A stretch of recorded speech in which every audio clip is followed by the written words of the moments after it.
nada más son 5 diapositivas, pero vamos a leer el manual.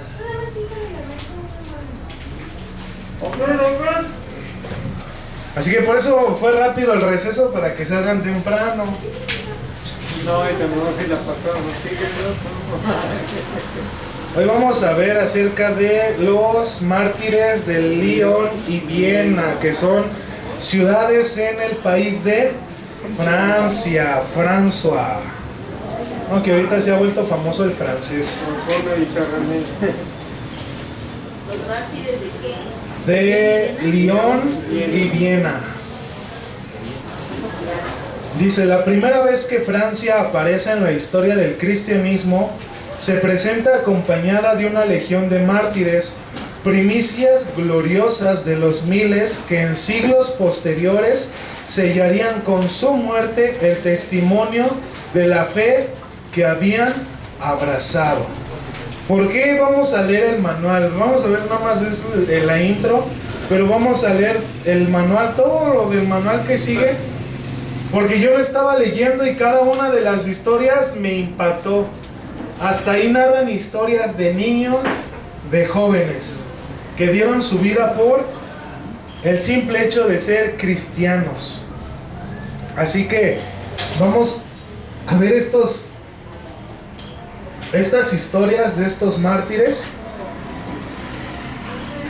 Fue en el año 1177 cuando las iglesias de Lyon y Viena, esta no debe de ser confundida por la capital de Austria, sintieron el azote inclemente del paganismo. Entonces nos hemos dado cuenta, inclusive en la historia también aquí en México, que los principios de la iglesia en un país, pues siempre ha habido sangre, siempre se han opuesto a la predicación del evangelio, y Francia pues no es la excepción, ¿no? Aunque de ahí vengan los campeones mundiales del fútbol. Dice, los hechos relacionados con esta persecución fueron narrados por las iglesias de Lyon y Viena en una carta que enviaron a las iglesias hermanas en otras regiones. Entonces lo que vamos a ver a continuación a través de su manual es una carta que estas iglesias escribieron acerca de los acontecimientos que algunos de estos mártires presenciaron. Dice, esta carta se atribuye a la magistral pluma de Ireneo y ha sido llamada la perla literaria de la literatura cristiana de los primeros siglos. Tal vez esto sea pregunta de examen, hermano.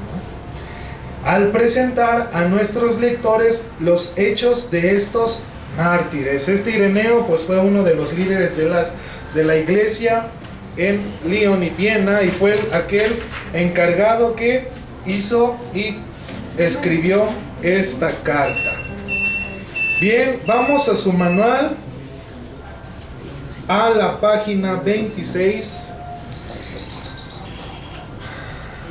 y vamos a leerla toda, hermano. Todo es bien importante y me sorprendí mucho de cómo fueron escritas historias de niños y de jóvenes que dieron testimonio de su fe, de su devoción, de su compromiso con Cristo. Y le digo, yo al leer estas historias dije, ¿qué estoy haciendo?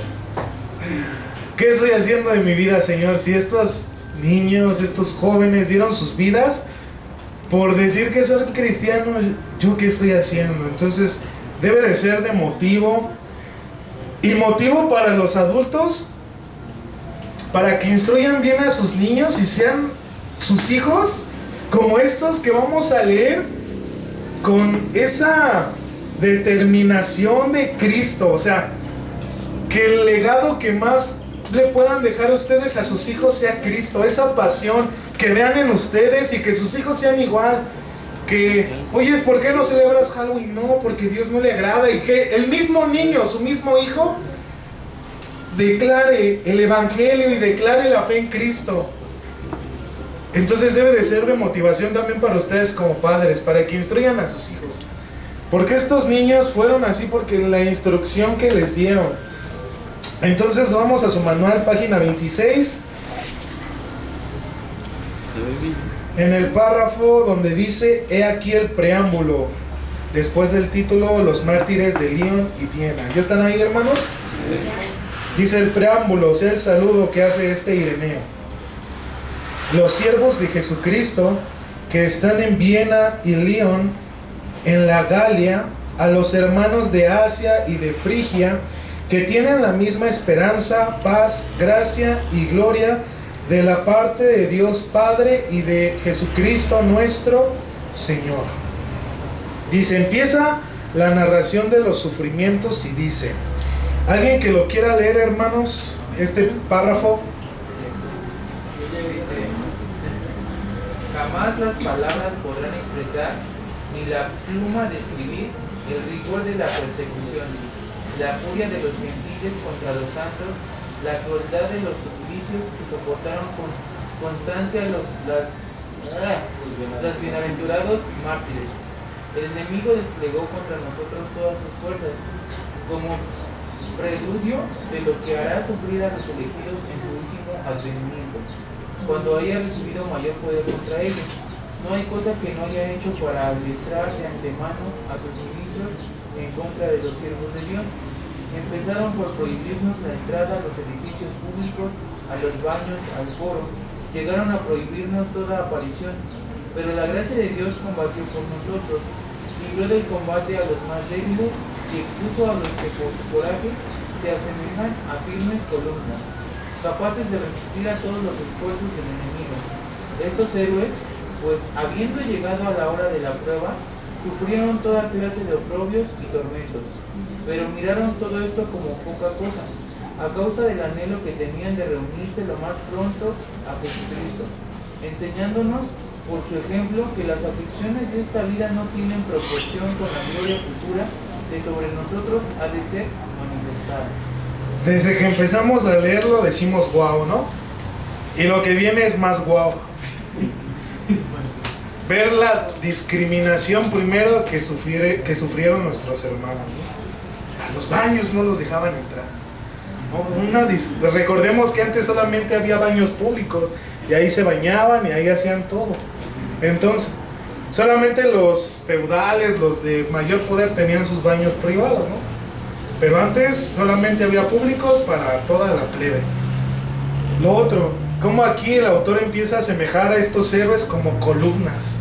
O sea, por su ¿cómo podría decirse? Su resistencia, su constancia en su fe, que a pesar de que fueron heridos, porque dice, ¿no?, que no hay palabras para explicar los sufrimientos y todo lo que ellos pasaron para hacerles negar a Cristo. Y lo último, ¿no?, que cuál era su mirada de esos cristianos. Este dolor no se compara con la gloria que viene. Entonces, hermano, debemos de, a través de estas historias, tomar valor y fuerza y decir, ya basta con el pecadito que siempre tengo de decir mentiras, o de ver pornografía, o de ser chismoso, de decir mentiras, o de criticar, o X, lo que sea. Ya dejar eso y empezar a caminar, ahora sí, con una convicción de Cristo, hermano. Ya la flojera a un lado, todo eso, porque debemos de ser testigos y de ser testimonio, hermano, para la gente. Dice más adelante, empezaron por soportar con la más generosa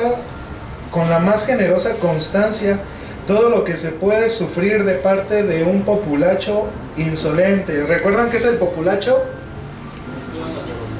Eran gente rebelde, ¿no? Y el violador, y que se empiezan a pintar, ¿no? En ese tiempo, pues era gente que se dedicaba nada más a hacer puro alboroto. Gritos, injurios, pillaje de sus bienes, insultos, arrestos y prisiones, pedradas y todos los excesos que puede hacer un pueblo furioso y bárbaro contra aquellos a quienes creen sus enemigos. Pero pues estaban equivocados, porque lo vimos en la apología, ¿no?, de Justino, que pues nosotros no somos enemigos de nadie, pero como somos luz, a los que les resplandece les lastima. Vamos a empezar con este personaje Epagato. Sobre la noble actitud de Epagato se dice la carta. Cuando el magistrado llegó, los confesores fueron llevados delante del tribunal, y como él los tratara con toda clase de crueldades, Betinio Epagato, uno de vuestros hermanos, dio un bello ejemplo del amor que tenía para con Dios y para con el prójimo. Dile al que está a tu lado: Betío Epagato fue mi hermano. O sea, porque es nuestra familia, de la que estamos leyendo. Y vamos a ver sus historias tan nobles. O sea, yo me quedé fascinado, lloré otra vez, me llené dije, Dios, tenemos ejemplo. Dice, era un joven, di al que está a tu lado, era un joven tan ordenado que en su temprana juventud había merecido el elogio que las escrituras hacen del anciano Zacarías, como él andaba de modo irreprochable en el camino de todos los mandamientos del Señor, siempre listo para ser servicial al prójimo, lleno de fervor y de celo por la gloria de Dios. Entonces vemos que este chavito no era cualquier chavito, como lo vimos ayer en la oración, que nos dieron la palabra acerca de Daniel, que quienes fueron llevados a Babilonia, príncipes de buen porte. O sea, aquí están viendo un ejemplo. No imaginen tanto, véanme a mí. Este joven, por su vida, era comparado con Zacarías de llevar una vida irreprochable. Entonces, ¿sobre quién se vuelca el enemigo? Sobre quienes saben que le van a hacer daño. Porque a los que están acá, un día sí, un día no, hoy me peleé con mi esposo, no voy a la iglesia, hoy sí voy, china, es que tengo flojera, no voy a la oración. Porque muchas veces, hermanos, hemos tenido el tiempo de venir a orar o de venir a la iglesia y no hemos querido. Y ponemos miles de pretextos. Miles, y es para todos. Yo también, hermanos, yo también no quería venir. Yo tampoco, a veces, no quiero venir a varones. Pero estaba leyendo esto y dije, Señor, ya basta. O sea, sí tenemos tiempo. Decimos, no, es que el trabajo, pero sí tenemos tiempo, hermano. Como dirían, pues, la hora que te avientas en el teléfono, mejor. O haciendo cualquier otra cosa, hermano. Sí tenemos tiempo. Pretextos, es que estoy en la cárcel. Pues sí, ni modo. Pero, hermano, o sea, ¿qué no quieren un hijo así como este Betinio Epagato? ¿Quién quiere un hijo así? Yo también quiero uno así. Pero les toca a ustedes como padres instruir, y a los chavos que están aquí, que estamos aquí, aprender nosotros también. Entonces, hermano, qué hermosa es esta historia. Sigamos leyendo. No pudo ver sin indignación la iniquidad del juicio que se nos hacía, penetrado de un justo dolor. Pidió permiso para defender la causa de sus hermanos y demostrar que en nuestras costumbres no hay ni ateísmo ni impiedad. Entonces, ¿qué vemos? O sea, él vio la indignación, o sea, él fue valiente. Porque ayer nos lo dijo nuestro pastor. Ver una injusticia y no hacer nada, cualquiera. Pero ver la injusticia y obrar y hacer algo, no muchos, hermanos. Y ese joven estaba viendo que sus hermanos estaban siendo maltratados y él dijo, es que esto no puede ser, o sea, nosotros no estamos actuando mal. Dice más adelante, al hacer esta proposición, la multitud que rodeaba el tribunal se puso a lanzar gritos contra él porque era muy conocido, y el presidente, herido por una demanda tan justa, por toda la respuesta, le preguntó si era cristiano. O sea, Cuando tú te declarabas cristiano ya era pena de muerte. Epagato respondió con voz alta, y dará que lo era. Cada vez se equivocaron. Y claro que lo era, ¿no? Y enseguida fue colocado junto con los mártires y llamado el abogado de los cristianos. Un chavito, hermano, un joven, valiente. O sea, al ver la injusticia, él dijo, ¿sabes qué? Es que no puede ser. Y él sabía que el declararse cristiano era pena de muerte. Y él con valentía, sí lo sé. Y a nosotros, ¿qué eres, cristianito? No, hermano. No digo porque usted lo sea, porque habemos muchos hermanos que puede que lo sean. Y por eso estamos recibiendo esta instrucción, para animarlos. Por eso dice que soportemos las cargas de nuestros débiles en la fe. O sea, tenemos que, oye hermano, échele ganas. Si Cristo no se avergonzó de usted, usted no se avergüence de Cristo. Motivarlo. Entonces este Epagato fue llamado el abogado de los cristianos.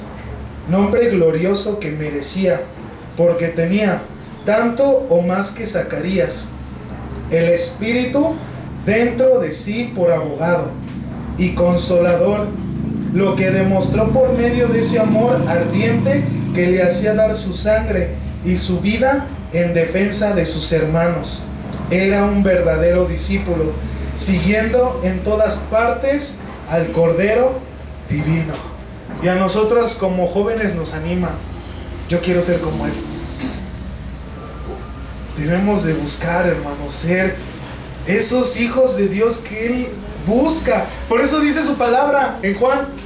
Dios está buscando adoradores en espíritu.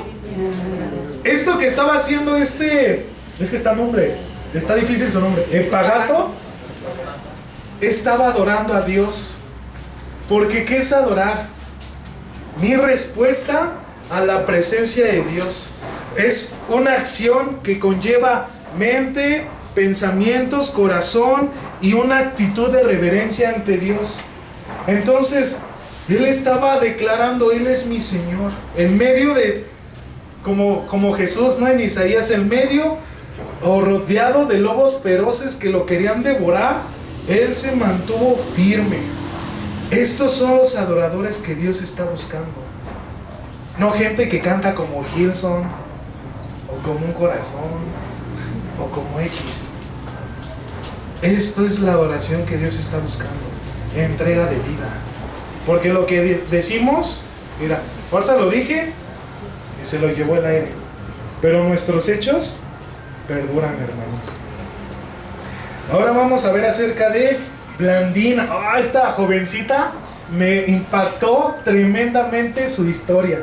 Era una niña, dice: entre los mártires de Lyon, una niña esclava llamada Blandina ocupa el lugar prominente. Oigamos lo que sobre ella dice la carta a las iglesias. Una mujercita que quiera leer esta historia, este primer párrafo, por favor. Con voz fuerte para que escuchemos todos. Dice: entonces hicieron sufrir a los mártires tormentos tan atroces que no hay palabras para narrarlos. Satán puso todo en juego para hacerles confesar las blasfemias y calumnias de que eran acusados.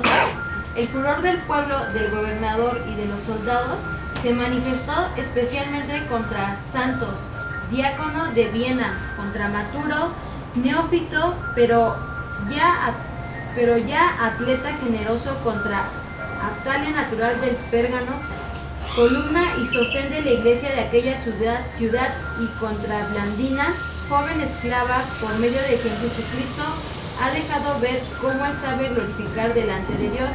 Lo que parece vil y menospreciable a los ojos de los hombres, todos teníamos por esta joven y aún su dueña, que figuraba con el número de los matrices, tenía miedo de que no tuviese la fuerza de confesar la fe, a causa de la debilidad de su cuerpo. Sin embargo, mostró tanto coraje que hizo fatigar a los verdugos, que la atormentaron desde la mañana hasta la noche. Después de haberla hecho sufrir todo género de suplicios, no sabiendo más qué hacerle, se declararon vencidos. Se quedaron muy sorprendidos de que respirase aún dentro de un cuerpo herido y decían que uno solo de los suplicios bastaba para hacerla expirar y que no era necesario hacerla sufrir tantos ni tan fuertes. Pero la santa mártir adquiría nuevas fuerzas como buena atleta, confesando su fe. Era para ella un refrigerio, un reposo y cambiar sus tormentos en delicias. El poder decía: yo soy cristiana, entre nosotros no se comete ningún mal. ¿Ahí? Más ahí. Qué tremendo empieza esta historia, ¿no? Una niña y que hizo que los verdugos dijeran: no, ya no podemos, ya le hicimos todo lo que sabíamos, todas las torturas, le hicimos todo a esta chavita, y esta chavita, sus palabras: yo soy cristiana, entre nosotros no se comete ningún mal. Yo quiero una esposa así,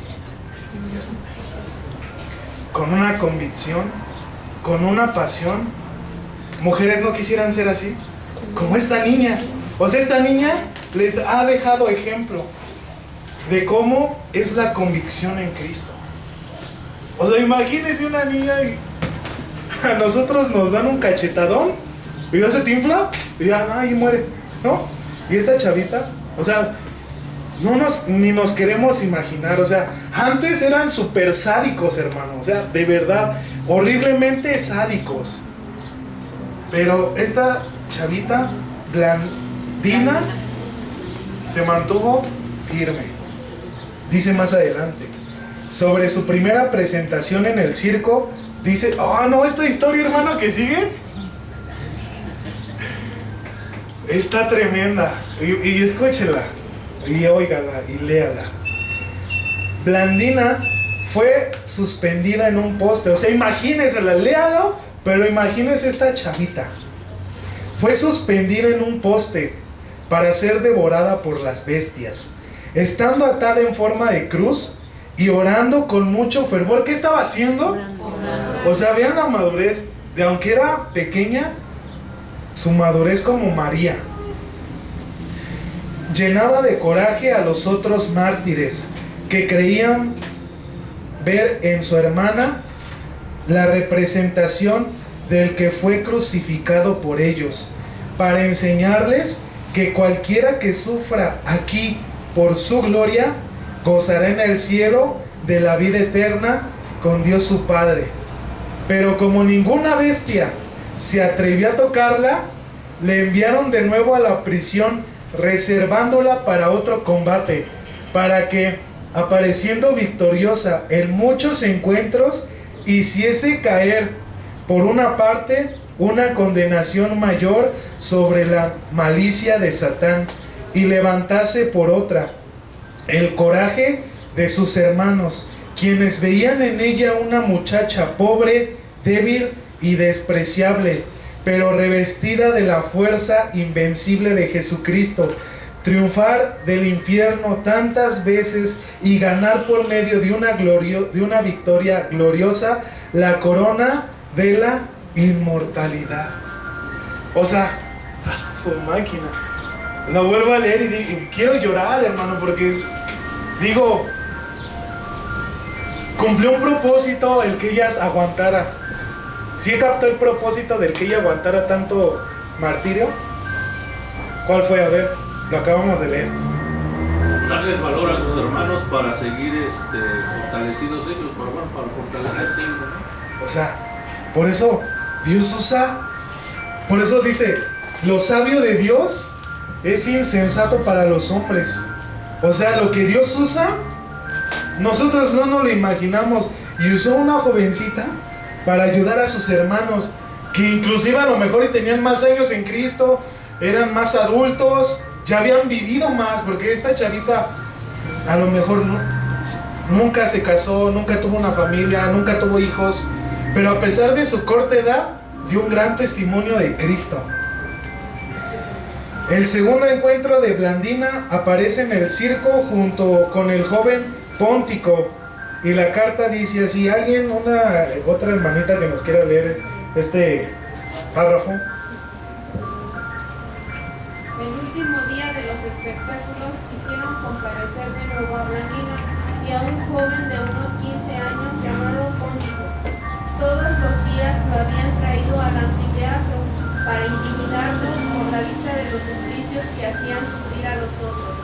Los gentiles querían forzarlos a jurar por sus ídolos, como ellos seguían negando su pretendida divinidad.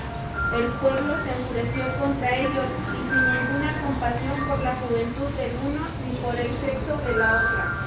Los hicieron pasar por todo género de tormentos, instigándoles a que jurasen, pero su constancia fue invencible, porque Pontico, animado por su hermana, quien lo exhortaba y fortificaba frente a los paganos, sufrió generosamente todos los suplicios y entregó su espíritu.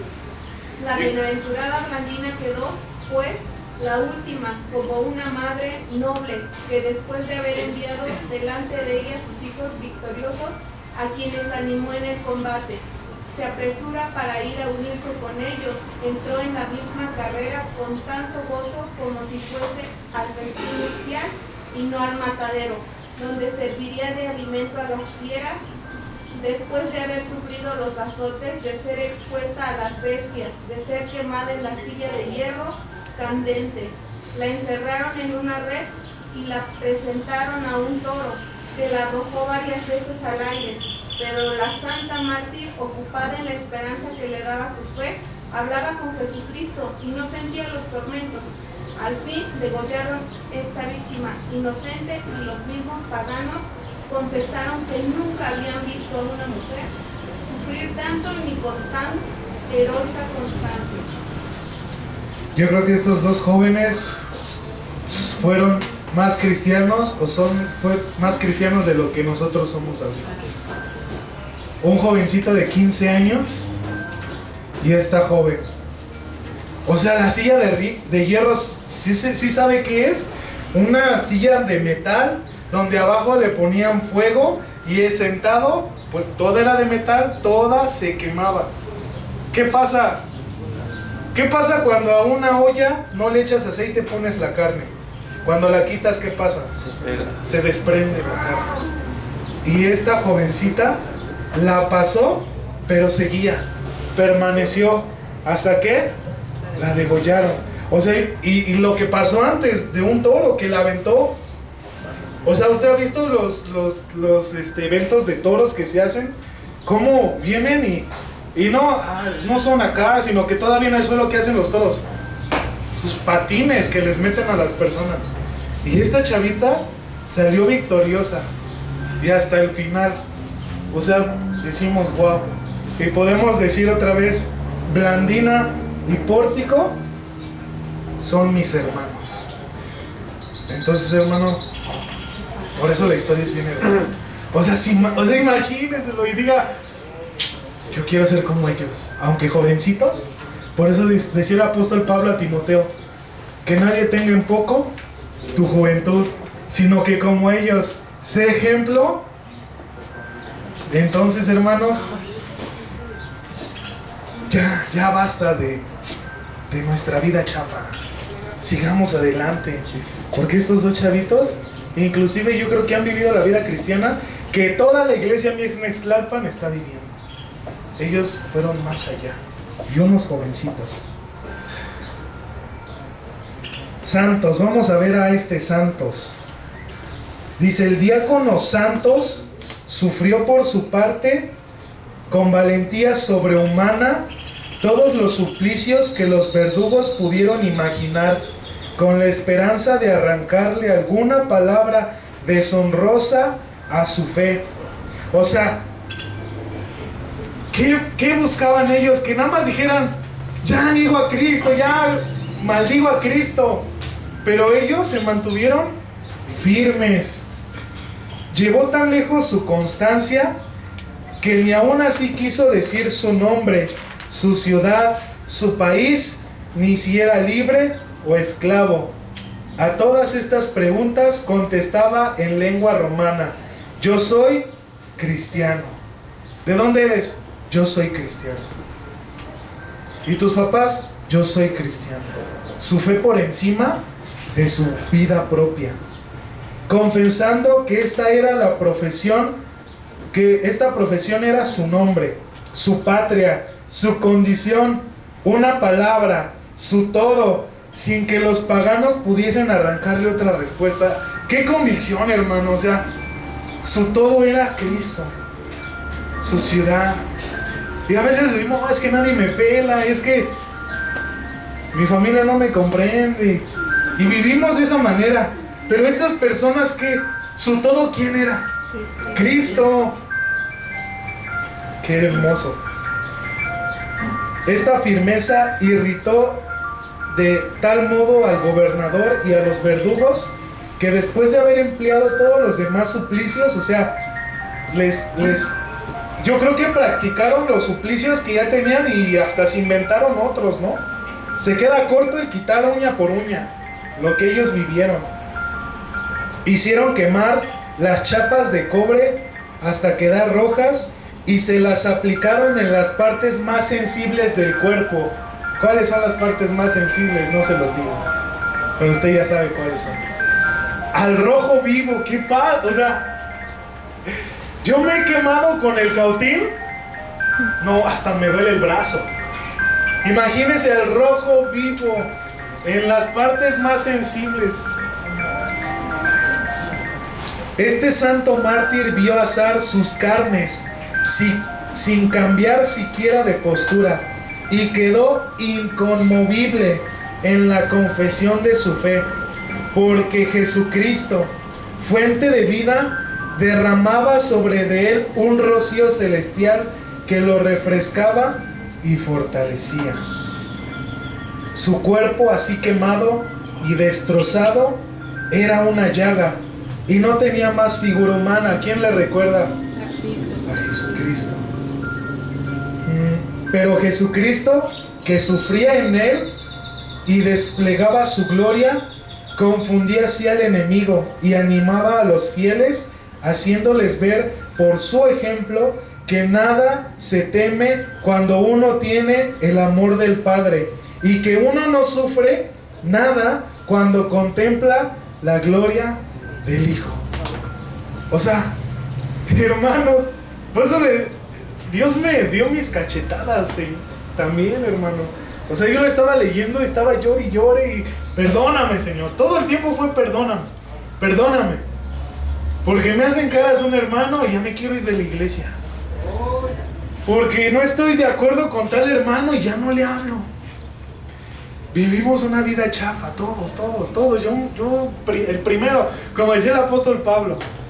Y estos hermanos, en el dolor de su sufrimiento, su fortaleza era Cristo. Y en medio de su dolor, ¿qué hacían? Aprovechaban para que los que estaban apenas por pasar, hermano, no te preocupes. Como diríamos, allá arriba nos vemos. O sea, hermanos, quiero llorar. En efecto, sus verdugos se apresuraron algunos días después a aplicarle nuevas torturas. Les digo, se inventaron ahí las nuevas que aparecen en la historia. En los momentos cuando la inflamación de las llagas las hacía tan dolorosas que no podía sufrir que lo tocasen ni aún ligeramente, se vanagloriaban de que sucumbía al dolor, o que por lo menos, muriendo en los suplicios, intimidaría a otros. Pero contra las expectativas generales, su cuerpo desfigurado y dislocado adquirió en los últimos tormentos su forma primitiva, y el uso de todos sus miembros, de modo que esta segunda tortura, por la gracia de Jesucristo, fue el remedio de la primera. ¿Por qué? Porque por fin murió y entró a la gloria. No manches, hermano. Vamos a seguir adelante, hermano. No se quede. Que sea motivo también para que a su esposa, a sus hijos, a los hermanos de su ministerio, es que ya no quiero venir, porque, hermano, ánimo. O sea, esto debe de ser ánimo también para que nosotros animemos a los demás, a los que se quieren ir de la iglesia. Hermano, ánimo, que tu motor sea Cristo, que tu todo sea Cristo. Tal vez no te quieras congregar en esta iglesia, pero ve a otra. O sea, eso no importa cuál iglesia vayas, tú sigue a Cristo. ¿A quién debemos de seguir? A Cristo. Potín, vamos a ver otro personaje. Este era un anciano de la iglesia y hombre de edad muy avanzada. Refiriéndose a su martirio, dice así el documento que estamos citando. ¿Alguien que quiera leer este párrafo, por favor?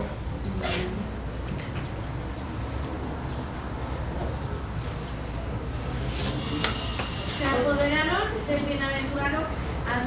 bienaventurado Potín, que gobernaba la iglesia de Lyon en calidad de obispo. Tenía más de 80 años y se encontraba enfermo. Como apenas podía sostenerse y respirar a causa de sus enfermedades, aunque el deseo del martirio le daba nuevas fuerzas, se vieron obligados a llevarlo al tribunal. La edad y la enfermedad ya habían deshecho su cuerpo, pero su alma quedaba unida para servir al culto del Espíritu. Mientras los soldados lo conducían, era seguido por otros soldados de la ciudad, y de todo el pueblo quedaba voces contra él, como si hubiera sido el mismo Cristo. Pero nada pudo abatir al anciano ni impedirle confesar altamente su fe. Interrogado por el gobernador acerca de quién era el Dios de los cristianos, le confesó que si fuera digno lo conocería. Enseguida fue bárbaramente golpeado, sin que tuviese ninguna consideración a su avanzada edad. Los que estaban cerca lo herían a puñetazos y a puntapiés. Los que estaban lejos le tiraban las primeras cosas que hallaban. Todos se hubieran creído culpables de un gran crimen si no lo hubieran insultado, para vengar el honor de los dioses. Apenas respiraba cuando fue llevado a la prisión, donde entregó su alma 2 días después. Bien. Y estamos viendo cómo varias edades de estos hermanos que sufrieron, ¿no? Primero unos jovencitos, luego un adulto y luego un anciano. Y cómo inclusive el anciano, a pesar de su edad avanzada, él siguió dando testimonio de Cristo. Como dice aquí en esta historia, ¿no? Como a pesar de que él estaba enfermo y de su avanzada edad, él continuó. Y muchas veces nuestros pleitos en la iglesia son: es que eso no es de mi ministerio, yo no lo hago. Y andamos en esas, hermanos. Y ve, era el pastor de la iglesia de Lyon. Y a pesar de cómo él estaba, continuó y soportó, y hasta el final, aunque pues es que ya era anciano, ya tenía una enfermedad, con los puros golpes lo terminaron llevando, catapultando a la gloria. Pero nosotros vivimos en estas, hermano. Tenemos que reflexionar, tenemos que dar nuestra vida. O sea, mientras yo tenga fuerzas, si ya terminé de poner el audio, pues vamos a ayudar con las sillas. Si ya subí las sillas, pues vamos con lo que sigue. Si veo que todavía mis hermanos no han terminado con la lona, pues voy y les ayudo. No es que hoy no es jóvenes, hoy no me toca, ¿no? Y no porque lo diga por alguien en específico, sino porque así es nuestra actitud, hermano.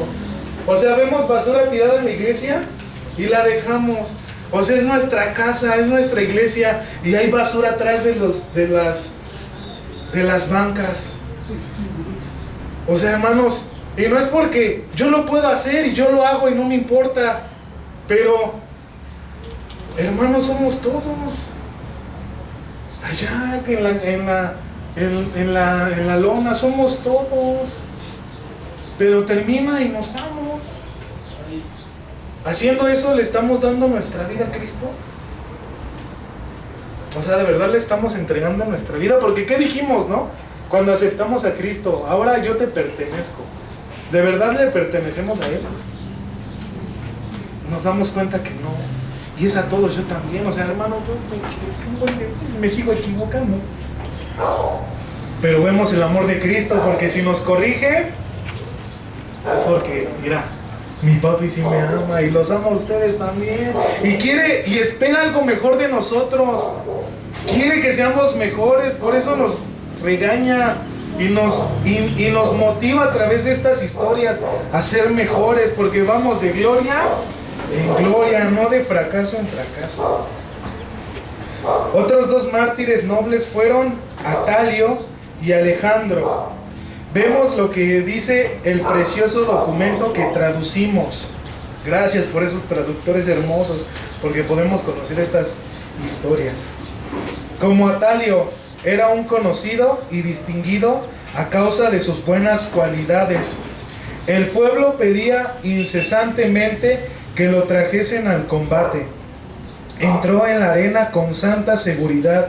El testimonio de su conciencia le hacía intrépido, porque estaba aguerrido en todos los ejercicios de la milicia cristiana y había sido entre nosotros un testigo fiel de la verdad. Primeramente le hicieron dar vueltas en el anfiteatro con un letrero delante de sí, en el cual estaba escrito en latín: "Este es Ataliano el cristiano". Para el mundo el cristiano es una vergüenza, es un insulto, pero para nosotros es gloria y es vida eterna. El pueblo se estremecía contra él, pero el gobernador, al saber que era ciudadano romano, lo hizo conducir otra vez a la prisión junto con los otros, y escribió al emperador tocante a los mártires y esperaba su decisión. La respuesta, que tenía que venir de Roma, tardaba en llegar, y durante ese tiempo los mártires pudieron reanimar a los hermanos que con temor habían renegado su fe, y prepararles para dar un valiente testimonio que confundiría a los paganos, porque hubo unos que sí se rajaron, pero los mártires que sufrieron todavía, o sea, los que negaron a Cristo, todavía ellos, ¿qué les hacían? Hermano, pide perdón y sigue adelante. Esta vida no se queda aquí. Recordemos que nuestra vida imaginemos que esta línea, este cable es eterno. Y esto de aquí es nuestra vida en la tierra. Todo lo que sigue es la eternidad, hermanos. La vida aquí es, como dice la Biblia, un pestañear, parpadear. Entonces, hermanos, no nos quedemos con esto. Por eso dice la Biblia: pongan vuestra mirada en las cosas de arriba. Volvamos con Ataliano y Alejandro. Mientras los interrogaban, un cierto Alejandro, frigio de nación y médico de profesión, ahí te hablan, Jair, aguas, puede ser mártir, que desde hacía mucho residía en la Galia, Francia, estaba cerca del tribunal, era conocido de todos a causa del amor que tenía a Dios y de la libertad con que predicaba el evangelio, porque también desempeñaba las funciones de apóstol. Estando cerca del tribunal, exhortaba por medio de señales y gestos a los que eran interrogados, para que confesasen generosamente su fe. El pueblo se dio cuenta y estaba enfurecido al ver a los que antes habían renegado su fe confesarla con tanta constancia. Dio gritos contra Alejandro, a quien atribuían este cambio. Al preguntarle el gobernador quién era, respondió: yo soy cristiano, e inmediatamente fue condenado